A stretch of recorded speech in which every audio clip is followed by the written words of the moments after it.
Anybody there? Yes, I can hear you. Can you hear me? Yes, I can. Hey, Camille, Okay, how are you? perfect. I'm well. How are you? I am pretty great. Thank you so much for putting up with me and the technical difficulties here. So first of all, I want to thank you for your time for doing this. And if it's all right with you, do you mind if we get the ball rolling? Yeah, sure, of course. Wonderful, wonderful. So as I was reading up and trying to see where you were coming from, you are a writer, memoirist. Is that correct? Yes. Okay. Can you tell me a bit about why memoirs in particular? Why does that draw you in first and foremost? And then we can kind of work our way back from that. That's a really good question. So I used to write poetry. Well, I can't say used to, I still write poetry, but I used to write poetry solely or primarily. And then I decided, okay, let's try branching out. Let's try something else. So in undergrad, I was like, let's take a fiction class. Let's take a memoir class, because I really always was drawn to memoir, but I always thought of myself as a poet primarily. And fiction was interesting. It was fun, but I'm not someone who really gets really invested in making things up. But the memoir class was absolutely enthralling and I enjoyed it thoroughly. But the material that I was writing was really heavy, which is why people are drawn to memoir typically. And I still thought of myself as, okay, no, I can hide in poetry to some extent. Poetry, you can write about images, you can write about feelings, you can skip to the end and you don't really have to like chart the entire narrative and put all of the ugly details. But the more that I thought about the story that I needed to tell, memoir was what served the genre that served that best. So that's how I got there. Yeah, and I appreciate you saying that, because I noticed this notion of hiding within fiction is actually something that's very potent, because all of us have some burdens that we carry and things that we have to deal with. But it seems that you zeroed in, on the purpose. The biggest challenge of a writer is to actually confront their own history rather than making up some other grand thing. And I'm curious what home was like for you. And it seems that there were some difficult things in the past that maybe you were looking to explore in memoirs. Can you tell me about what your childhood was like or where you're from? Whoa, that is a very broad question. I like to, if we start broad, maybe we can start getting a bit more specific. But tell me about the beginning then. Tell me where you're from. So the beginning, this is interesting. Oh, Jimmy just went for the accidents. Okay. So let's do this. So, all right. So in writing memoir, and for me specifically, the need for it, because and memoir it's a beautiful genre, but even under that really specific label, there are still different categories. And I'm very interested in the expose that memoir allows for. And it felt that in growing up in Trinidad, I'm from Trinidad and Tobago, which is very beautiful, great culture. And yet we have some difficulties, and more specifically, my family. So I grew up in Diego Martin, I grew up in Covin Road, and I write about that quite a lot, because Covin Road is infamous throughout Trinidad for being a very, very dangerous place. And my family has lived there for over 5 generations and refused to move. And so that in itself creates a lot of difficulty for children to have to grow there. It's a place where there's a lot of crime, there is a lot of drugs. There is a lot of danger to young girls and to women. It's a place that police are afraid to tread. And so just walking down the street poses danger. You are sexually harassed from the time that you are a child. You are facing people taking drugs and smoking and being intoxicated, and the danger of walking through that. It's a place that my family yet felt as if beyond the people there, they had a measure of prestige, and they're very religious. I'm an atheist, and they're very, very Christian. And the way that they maintained their prestige and their nobility there was through their virtue. But within that family, there's a lot of there's a lot of abuse. There is a lot of ugliness. There is a lot of domestic abuse. There is a lot of verbal, mental, psychological, sexual abuse, and people don't talk about it. And so memoir, the reason that I write is to expose all of these things. Yeah. And that's within the wider family. And for my mother specifically, who is a character, this is who the first memoir is focusing on, because there is a lot to tell about this woman. So, yeah. Yeah, I mean, that is a lot indeed. And I do appreciate your honesty in sharing those thoughts with me, because it helps paint a picture of what propels you, right? And what drives you forward as a creative and as a storyteller, indeed, to bring light to these very, very serious issues that are coming from home. At what time in your life did you leave home? I wonder if I ever had a home, but that's another contemplation. Oh, and I love it, because you're talking about things that are very important to me too. This idea of where's home? What does home mean? If it's a place that maybe at some point may have betrayed you, or may have wronged you in some kind of emotional or spiritual way. Can you tell me a bit about that first time that you left and how that made you feel? Yeah. So the first time that I left was when I was 19. So my mother left when I was 12 years old. We knew I was what I believed to be her oldest child, until I discovered later on that she had another child that she abandoned before that. And so she left when I was 12. And from the period of being, well, actually 13. So we knew she was leaving when I was 12. So between 13 and 19, we worked on getting our green cards very secretly, we being my two younger sisters and I. And we finally got them at 19. So that's 6 years. And so we left secretly. And that escape was fraught with a lot of danger, because my father was furious about acquiring our passports, and there was a lot of threat and physical danger. My father is a very big person. And in my memoir, I talk about that, having to escape that. And so, yeah, we left at 19 when that was the first time leaving. Yeah. So from that point, you moved on to education, and you have progressed tremendously in terms of your literary education. Can you tell me about that experience, going to school in a country like the U.S. and maybe what cultural differences you may have encountered as you tried to share your story or put it down on paper? Oh, you have such great questions. I'm rambling on, but I do appreciate it because it's so early. And I'm like, I know, it's nice. They're trying to get all neurons firing. Oh my God. No, you're awesome. I just I can't thank you enough for this, but please go on. Yeah, I'm really excited to hear you. So I credit my education in Trinidad, first of all, because I went to a very prestigious school, Bishop Anstey High School, top school in Trinidad. And it's a girls' school, and my teachers were fantastic. From the time that I started school at 3 years old, I have great intellectual abilities, and I had very strong teachers who were passionate and cared and pushed and exposed me to a lot of material. And I think that strong foundation and that enjoyment that I had in school, because I've always been a really passionate academic, has allowed me to continue to succeed. And then coming to the US, I was in New York for a long time. And so I went to Hunter College, CUNY. And oh my gosh, I absolutely loved it. It took a long time to adjust, but Hunter is very cosmopolitan. And again, the standards are high, which suited me quite a lot. And so I was able to make friends that are very similar, to join activist clubs. And I thrived in that system. And I love CUNY. I've taught with CUNY as well. So, and I did my master's with CUNY as well. And so the adjustment was really in terms of homesickness, in terms of, I don't know, there was little things oh my God, people curse so much here, to, it's so weird.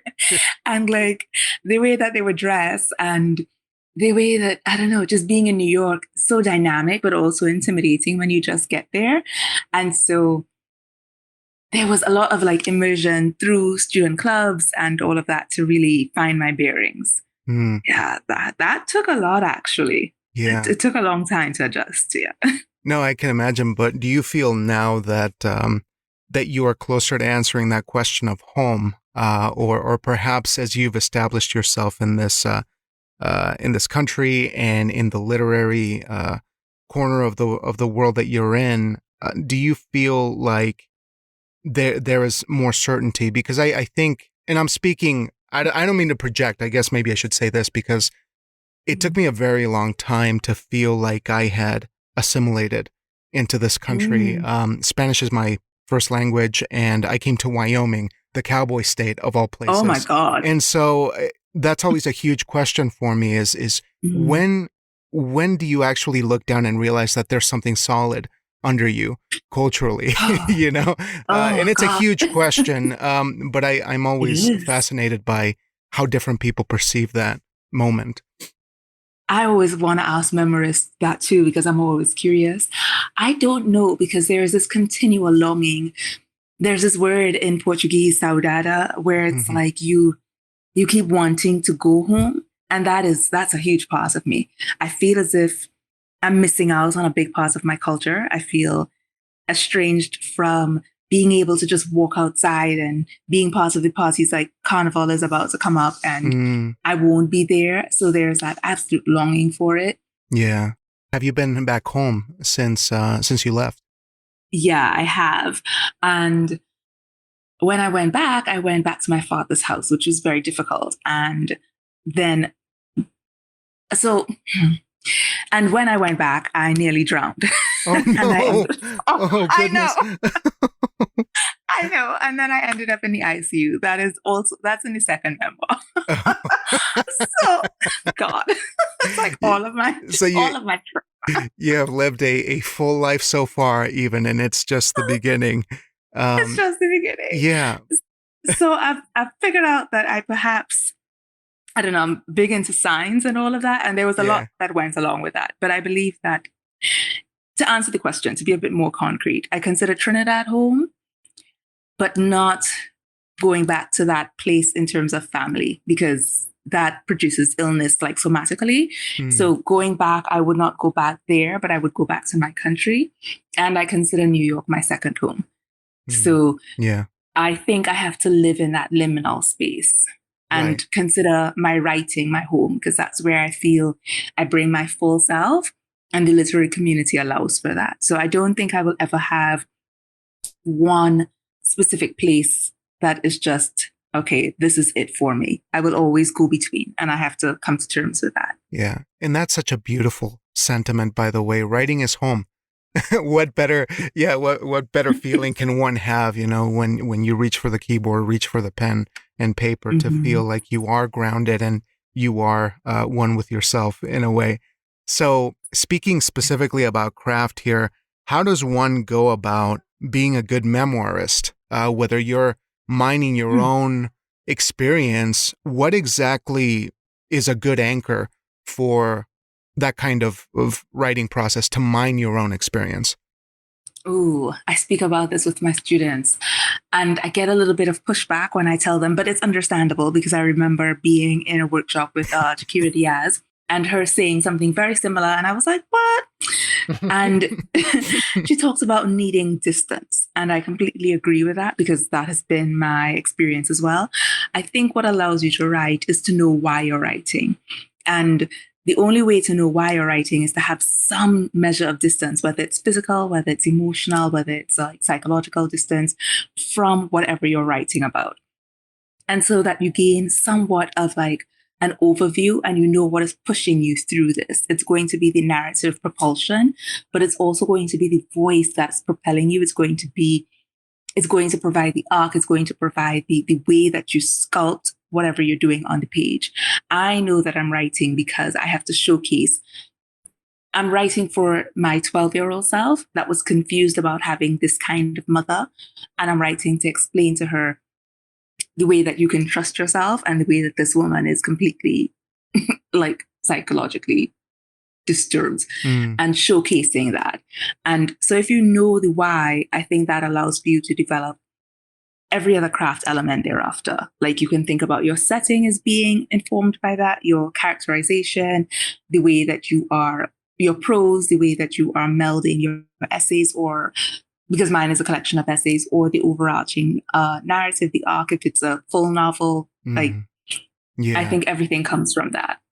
So specifically with long form essays, how did you arrive at that decision for your collection to say this is really the best shape for it? Is that something that really informs itself organically, or like a conscious decision that you say, oh, well, this is the only format that makes sense for me? It is not a decision that I consciously made. And I say this all the time, the writing has agency. I put the pen to paper and then it takes over. Actually takes over way before that. So it pushes me and it tells me what it wants to be and what it wants to do. And I just have to get out of the way. And if it was up to me, I would write flash and hide everything. And no, I would, because there's so much that I'm exposing. But it sits there and I will have one moment, like there will be a flash, I'll be walking and I'll be like, oh, this is this specific memory. And I remember like needing to, I don't know, wearing this particular outfit, but to explain how I got to wearing that outfit and why this is so involved and why there is so much tension in this moment, I have to go all the way in front of it and all the way behind it. And then that becomes like a 60-page essay for you to fully understand what's going on, but for me to fully understand what's going on as well. So yeah, the writing definitely determined that on its own. So how's the collection looking so far? Is this one that you've already published, or is this something that's in the process of being published? So this is one that I'm querying right now. Oh, okay. So, yeah. Yes. So and my friend told me this in one of my writing groups. This is so interesting. At first, it was like 100,000. No, it was more than that, actually. And she's like, Camille, you were writing 2 memoirs at the same time, probably even 3. And I was like, oh, shucks.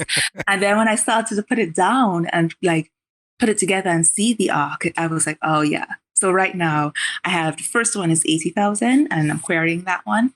And the second one that I'm like working on right now, I am up to, I think, 30 or 40,000 words.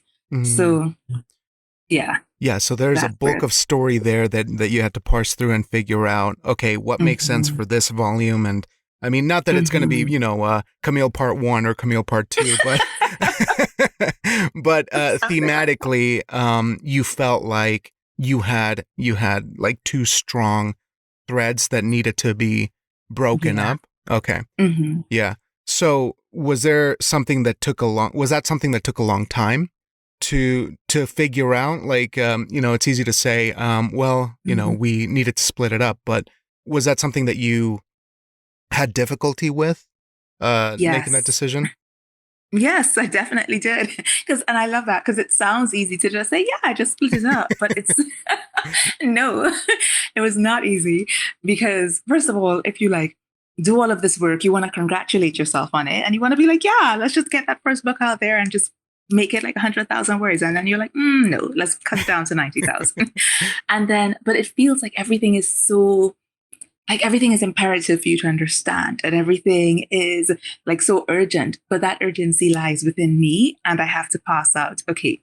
It's sort of like you're letting go of your obsessions a little bit, or you know how they say, kill your darlings. Yeah. That is a particular darling when you want to put everything in there. And then you realize, no, this is not working for what the book wants and for what would be comprehensible, like for the reader. And so that was a tough decision. Yeah. Right. So, but it's the right decision. Absolutely. Absolutely. And you mentioned your writing group, and I'm curious how pivotal they were in figuring out the big parts of this current memoir.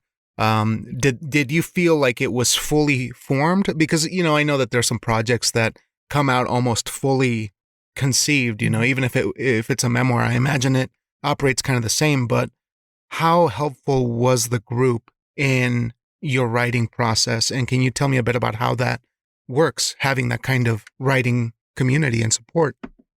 Oh, that's an interesting one. So I have different writing groups. So I attend a PWI right now, and it's been a really hostile space for me. And I was like, okay, no, I need to seek community. And so I was very intentional about going out and like attending different like memoir workshops and finding my people.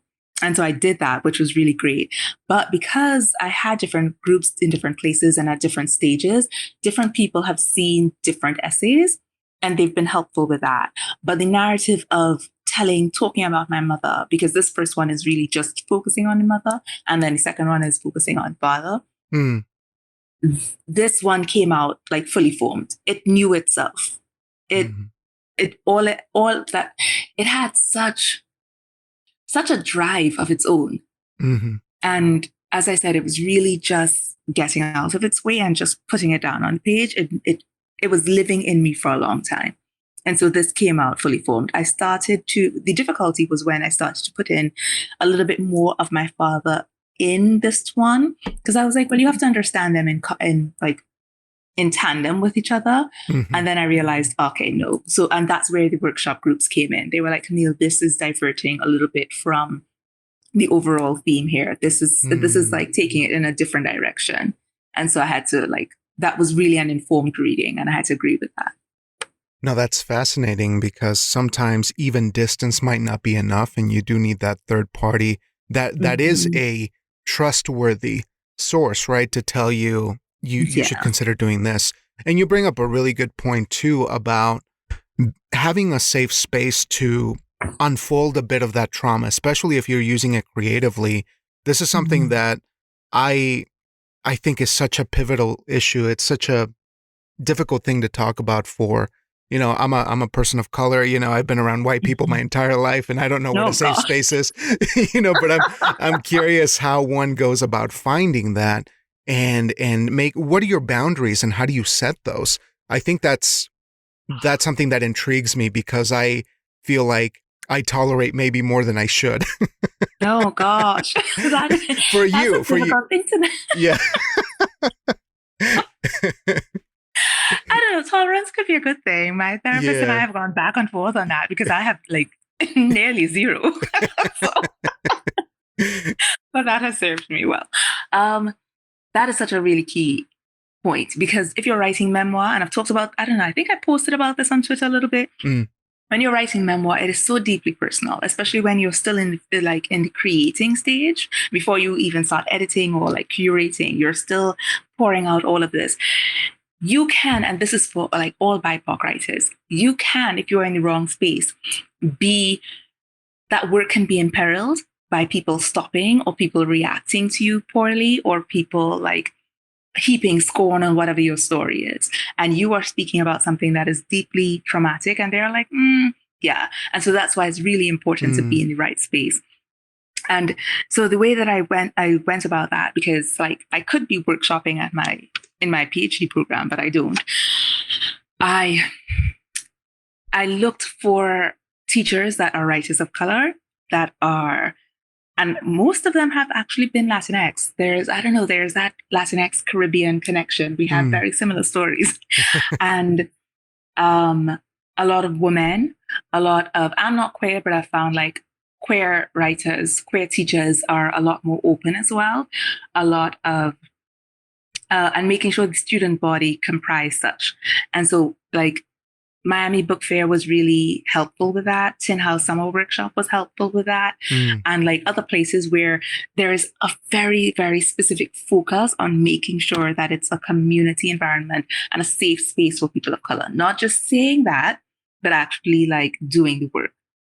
And so that has been really informative and very helpful for me. And then my other spaces, I've just curated on my own. It's reaching out to other people from my MFA and other people I know that are writing and who get it. People who've walked a hard road and who get it. Yeah. Yeah. So it's fascinating too, because you got to remember that you do have built-in community with your cohort of fellow students that you were going through the trenches with. And I think sometimes we may forget that. And I know I personally do quite often. So this is a good reminder for me as well. Now you're an educator as well. You, I imagine this has been something that you've done for quite a while, or are you fairly new to education? No, I've been teaching for a while, always. Mm, Yeah, I've okay. always loved it. Yeah, yeah. I'm curious of what experiences you've had with your students that may have informed your writing or may have clarified some things for you that you maybe were in doubt before. Oh, and that is like one of the best things about writing, about teaching rather, that it helps your own writing. And so I think, okay, so I taught a memoir class last fall, and one of the things that my students really struggled with was when I tried to break down the situation and the story. And I think by the end, they were still like, Miss Adams, what? And I had to try in all different means to be like, even though you have this emotional story to tell, you need a plot. You need something. You need something to make the reader read this. Like it has to be going somewhere. Yeah. And I think that was really important for me to make sure that when I'm editing my work, that propulsion is there, that I'm not just asking the reader to stay with me through this gratuitous like reflection or just, I don't want to say navel gazing because that's pejorative, but I think that might be the like name of what? my memoir when it comes out. No. Sorry, I'm totally derailing. Go But ahead. we do that, right? We wax on about like, Yeah. this is what I thought, and this is what I felt, and this is what that meant. But you still have to have action. And so I think that was seeing my students struggle with that Yeah. and knowing that and I read for Split Lip magazine as well. And I love that as well, when you get to see other people's work. And I see how many times people forego that. And so that makes me come back to my work and be very, very, very careful about that, making sure there's a plot on the page at all times, Yeah. that you are following something to a conclusion. Right, absolutely. And so far you've taught me two really important things already. I mean, that element of distance, which is so important, and a kind of propulsion. Would you say there's other elements of memoir that you think come to mind while you're thinking about it? Yes, I love this. That's what I do. I love teaching memoir. Let me contain it to like just a few. So another thing that you need to do is to ensure that you have the two selves on the page. And so you have to make sure. So let's say you're writing, let's say the narrator is a 10-year-old. You have that 10-year-old and you are fully situating that 10-year-old on the page. And so we're in the 10-year-old's setting, 10-year-old's head. We are there with them. So we have the characters around that 10-year-old. But this is not fiction. It's memoir. And so it's absolutely necessary for you to be able to explain that whatever experience the 10-year-old is having, this is why this memory is important. This is why you remember this. This is what you are showcasing there. And so memoir is so beautiful of a genre because you have to show and tell. You have to be able to step back into the adult, the person at the desk, and be like, this is what you're gleaning from this. And not in a really didactic way, you're not spelling it out, but you're saying, this is what I have learned. And so it allows for that like insight, and you are sharing that insight because this is what readers come to memoir for. So you have two selves on the page. You also need to make sure that you are distinguishing between autobiography and memoir. Autobiography is like, I was born in 1953, 10th of May, whatever. Oh, that's my grandmother's birthday. Interesting. Anyway. And you want to plot every single incident of your life from like birth until now. That is not what memoir is. Memoir is you are choosing a specific arc, a specific memory, a specific telling, a specific slant. Like you want to showcase, I'm going to be talking about cultural assimilation, or I'm going to be talking about familial estrangement, or I'm going to be talking about the birth of myself as a writer, whatever it is. And you choose memories that align with such and that showcase such. So it's not the entirety of your life. And I think people can be tempted to do that. And that's a really beautiful way to put it, because I personally had never thought about this. It's a kind of personal curation, right? Where you're creating your own playlist of experience or, again, theme or events that seem to have a through line of some kind. But that's such a beautiful way to put it. And I thank you so much for that, because whoever's listening and is intending to do memoir has literally just gotten the keys to a great memoir project. So backtracking just a little bit, I'm very curious about this, and I ask people this a lot. do you remember the works that stuck with you from childhood, or things that really impacted you in terms of art, or Mhm. other kind of experiences like that? Yes, definitely. And this is how I know that I'm a memoirist, and I don't know why. Like I was denying it at first. Because as a child, I would have these experiences and I'm like, Camille, you're going to write about this. And I just, that absolute surety, you're going to do this. Mm. So one of the works that stuck with me, and I first read this when I was 11 or 12 years old, Annie John by Jamaica Kincaid. Listen, that book, oh my God. And I actually talked about that in my personal statement for my PhD program. Mm. That book was the first book, and I have like a very strong literary background and so we mostly read Caribbean literature and British literature, not much American. So, but in all of the books, there was always this happy family. And I was like, this does not resonate. I can't gel with this. And then I read Annie John, and it was the first time I had ever read, and it was a Caribbean person saying they had a very difficult relationship with their mother. Their mother was difficult. They don't love them, and they needed to flee. And I was like, oh my God, this was life-changing. And I have since read it so many times. Other things that really impacted me, let me see. So I talked about books. I want to talk about other forms of art, other media as well. Yeah. So the first time I visited River Estate is not far from my family's home, and we always grew up learning about enslavement in Trinidad and like enslaved Africans having to work the plantations and cane and all of that. But I went there and I saw the water wheel and I saw the ruins and and I just had this really transported moment where I felt my ancestors in that place. And I felt like, and I know this sounds all woohooey, but I could see them doing the work, and I felt the pain there. And I feel as if like very strong emotions can stick in a place, right? And it could be imprinted there. And I went there and I was like, I'm going to write about this because this is what my people endured. And so that was another place. Going to museums in Trinidad and learning about the indigenous people who had been genocided. And so that was another thing that like had a very strong impact on me. And the music. So this is something that I don't get to talk about as much as I wish to. Growing up, my culture in Calypso, we have a very strong tradition called extempo, where people are rhyming and they're battling each other and you have to make it up on the spot. And I have always been compelled by that. And so there's a lot of rhyme and a lot of rhythm in my work because I come from a very strong oral tradition. So, and also Paul Keynes Douglas, who's a master storyteller, and you would just listen on the radio and he would tell all of these stories just through his voice. And so I've always been moved by that. And so that's something that's always impressed me as a child as well. Yeah.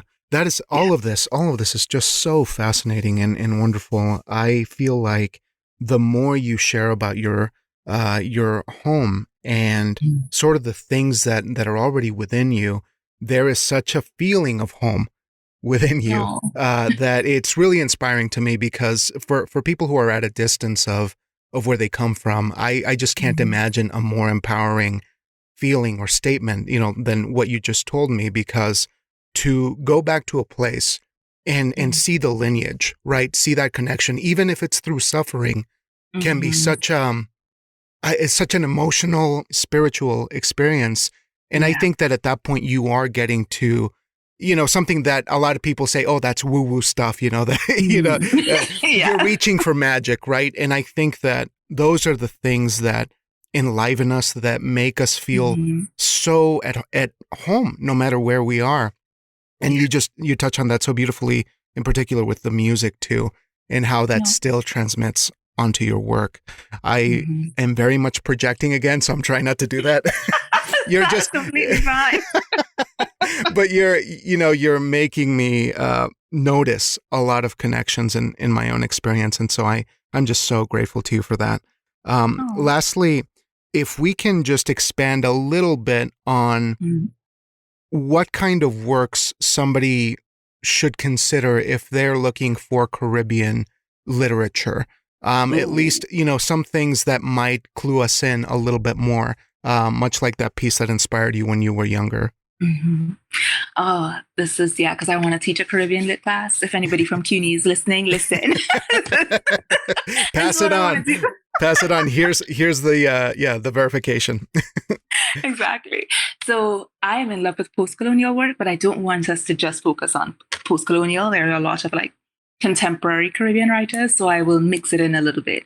So Edwidge Danticat, like, I don't know, can I just say how brilliant she is? How absolutely brilliant. And I met her once, and she is so kind and so gracious, just absolutely sweet. And there's so much heart in her writing, like such beauty, but good Lord, the stories are hard. But if you have to read anything by Edwidge Danticat, The Deal Breaker and her memoir, Brother, I Am Dying, oh, it will have you completely destroyed. But this woman is her craftsmanship is just amazing. Key Miller is another contemporary Caribbean writer that everybody should read. His work is just wonderful, and he writes nonfiction and fiction as well. So you can try Augustown, you can try Things I Did Not Say, and those are two beautiful pieces that you should read. Caribbean, like Trinidadian writer Ingrid Persaud, and she writes about home quite a lot. So her first book, Love After Love, titled after Derek Walcott's famous poem, one of my favorites, is talking about like Indo-Trinidadians and that struggle in terms of immigration and in terms of difficult familial situations. And then she has another one, If I Never Went Home, and that's talking about repatriation to some extent and that longing we always have. So those are three that we should definitely try. Post-colonial, George Lamming is absolutely fantastic. Samuel Selbon, P.S. Naipaul, an absolute bastard, but his writing is amazing. But read his work that's focused in Trinidad. After he left, I don't know, he lost a little bit of the mojo. So Miguel Street, A House of Mr. Biswas, amazing works. So yeah, I think anything else I want to throw in there? I have a whole book list. So Now's the time. Yeah. But hey, you know what we can do too is you can always send me a list if you come up with some more, and I'll put them in the episode description, because I think that it's important to get the word out about some of these works that that a lot of folks, may not see here. And just to kind of extend this conversation just a little bit longer, I got one question here, a couple more, but this one, I'm very curious what you think our role as creatives or storytellers is in terms of cultural ambassadorship, if that is such a thing. Do you feel it's our job?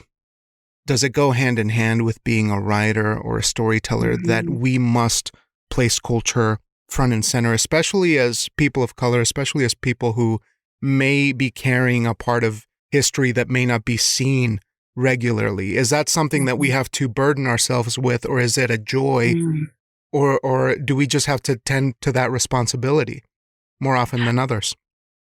Oh, well, that is a laden question. So I'll take that burden part first.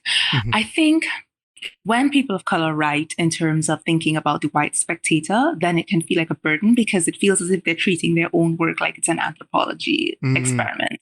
And I think that's absolutely wrong, because you're not writing for the white gaze. It's like Chris Abani says, like, kick out the white editor off your shoulder. Toni Morrison talks about that as well, right? No, don't do that. I do think that it's not a burden.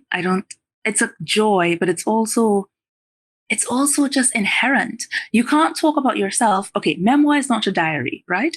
You're not just spilling, okay, this happened in my day and just bleeding your feelings. You have to give context as well. And so I can't talk about myself in 2023 without talking about like generations past. I didn't just get here. My family didn't just turn out the way it did. I'm from Trinidad. I have to give that context. And so in grounding the work and in providing texture, like ancestry will always come in. The land will always come in. We're shaped by the geopolitical. We're shaped by the environmental, the historical, the sociological. That is part of who we are. And we are shaped by the way that we see the world. And sometimes that is spiritual as well. And I don't like that term magical realism, because again, that's a very white term. What we undergo, how we see or things that happen, because it's not your experience doesn't mean it's magic. It's just, this is what we live like. Yeah. This is what happens. And so I feel as if a strong memoirist, a strong writer in any genre, will always bring in all of these elements naturally, because you didn't just come down in the last shower.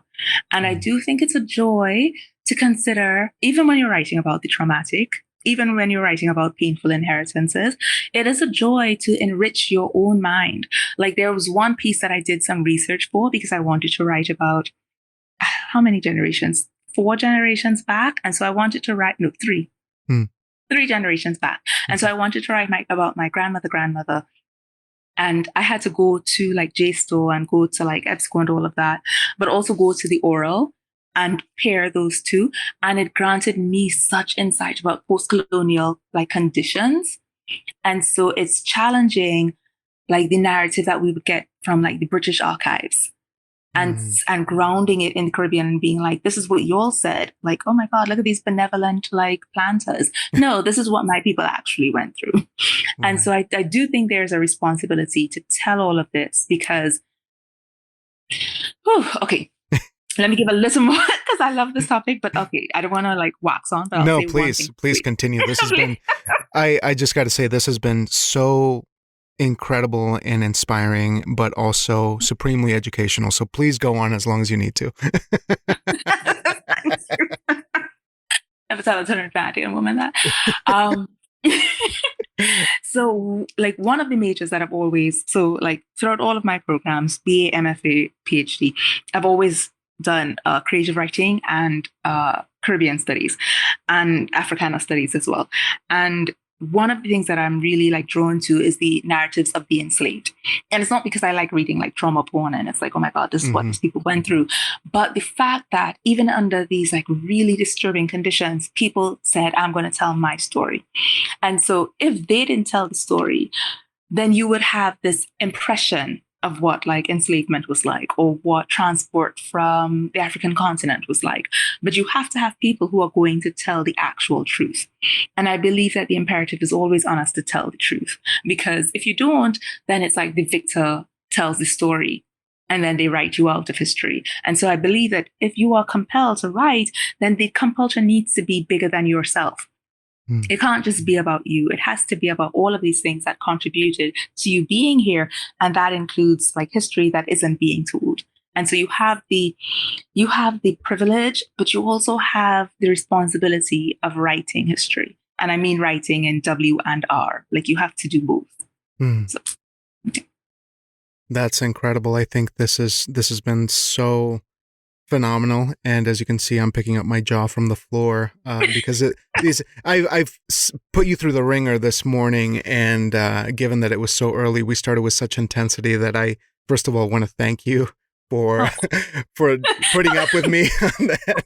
That's fine. We jumped straight into the deep end. We did. I think I was just so excited to talk to you. I don't know what it was, but one last question here, since we're still at the beginning of the year, and I don't know if you believe in resolutions or having intentions for the year. Can you share a little bit about what you're looking to do for your craft this year? Ooh. So this is one I actually have to think about right now. And I like that. I like when I'm making things. What do I want to do for my craft? I want to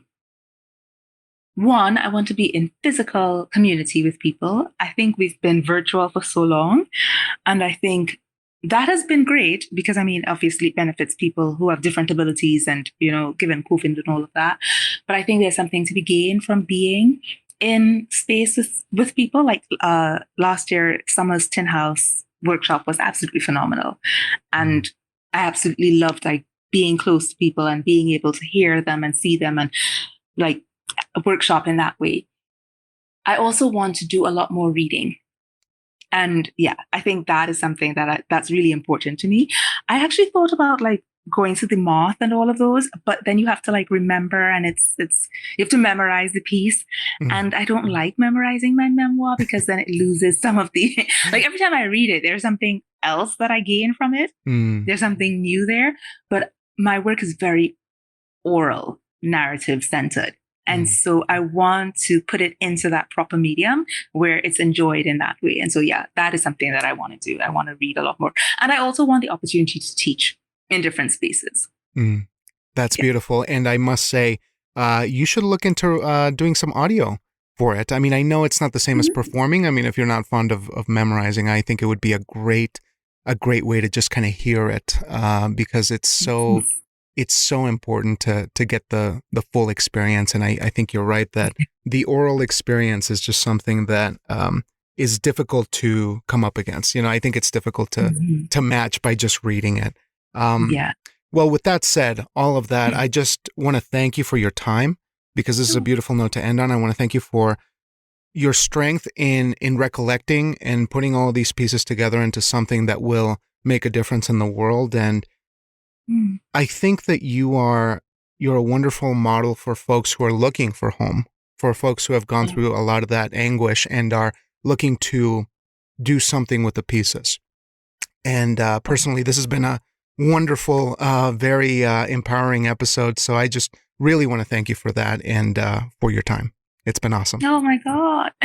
Jamie, that was so moving. Thank you. That was, I'm really touched by you saying that. No, and this has been fun. And this is the thing is, people tell me, your episodes are really serious, but I think that I stop recording and then I'm usually literally just messing around. So I hope that if we get to talk next time, it'll be a lot lighter.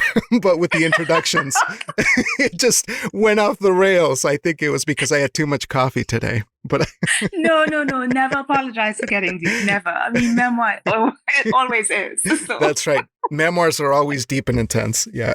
Exactly. And there could be joy and depth at the same time. This was a joy talking to you. It was an absolute pleasure. I enjoyed being able to be expressive, and your questions were phenomenal. And thank you for the ways that you made me think newly about my work as well, and for allowing me to share my perspective. This was absolutely an absolute treasure. Oh, goodness. Well, that's just wonderful to hear. And hey, if you got anything else you want to talk about, just let me know, and maybe we can catch up later in the year or down the road anytime, okay? That sounds good. Okay. Well, I'll let you have your Sunday back. Please have a wonderful day, and let's hope to talk soon. You too. Okay, take care of yourself. Bye. Bye.